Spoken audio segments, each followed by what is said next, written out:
Dr. Jason Fung, a nephrologist from Canada. Welcome. Oh, thanks very much. Yeah, so I treat people on dialysis. That's a lot of what I do.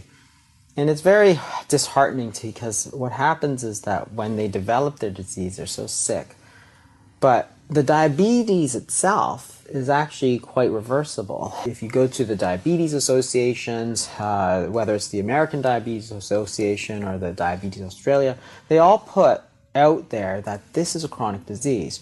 And they tell people essentially that you have diabetes, you'll have it for the rest of your life, you might as well get used to it. The disease is actually reversible.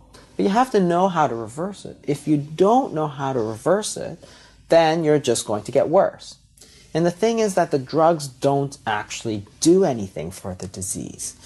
And this is also not controversial because the thing is that type 2 diabetes is a disease of too much insulin resistance. And that's not controversial. Everybody acknowledges that, right?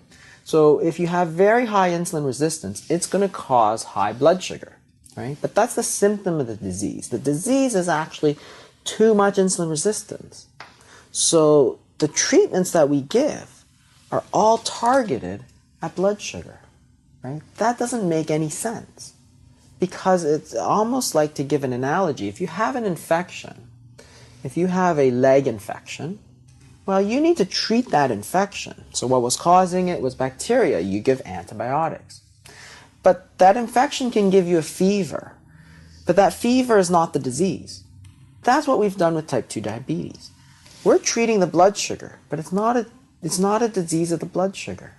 It's a disease of too much insulin resistance. So what happens is that because we're not treating the disease tends to progress.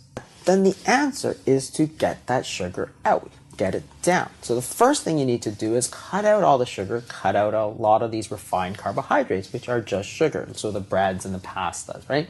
So they're all chains of sugar. That's all carbohydrates are, chains of sugar. As you eat them, they get broken down into sugar.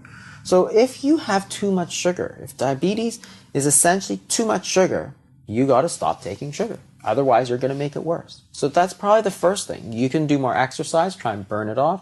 And the other thing that you can do is try to do something more extreme, such as fasting, for instance. So fasting is actually the most efficient and the most effective way to lower insulin. There's really no drug that does it. There are actually two, but they're not very effective to lower insulin.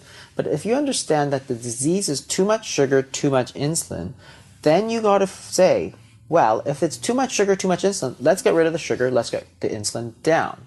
How am I going to do that, right?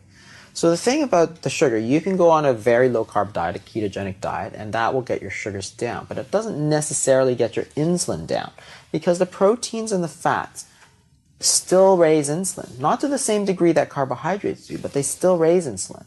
So you can get that sugar down, but you won't get that insulin down. So you can actually put people on various periods of fasting because you're not taking anything. It's not simply low carb, it's low protein and low fat, right? It's nothing at all. So think about what's going to happen here. The body is not going to have anything coming in. So what it's going to happen is it's going to start burning that sugar. And that's perfect. That's exactly what we want it to do. It starts burning sugar. After it burns the sugars, your sugars come down. You don't have to take medications. You don't have to take insulin. After that, it starts burning fat. And that's perfect. That's exactly what we want to do. And what happens during the fast is that your insulin levels go down. Perfect. That's exactly what we want. So what we're doing is we're burning off all that sugar and getting it out of the system, right? As opposed to just getting it out of the blood, we're actually getting it out of the entire body. So the fasting does both things. It lowers the insulin and it lowers the sugars. What's interesting when you look at fasting is that studies of fasting show the exact opposite. You don't have less energy, you have more energy. So there are certain things that get activated when you're fasting. So growth hormone goes up, for instance, to preserve lean muscle. Then you'd start burning just fat. Adrenaline goes up to give you more energy. And you're fueling all that energy with fat because you can measure free fatty acids in the blood and they go up. So what's happening is that you're burning fat, you're preserving your muscle, and you've got plenty of energy. Perfect. That is like the perfect treatment.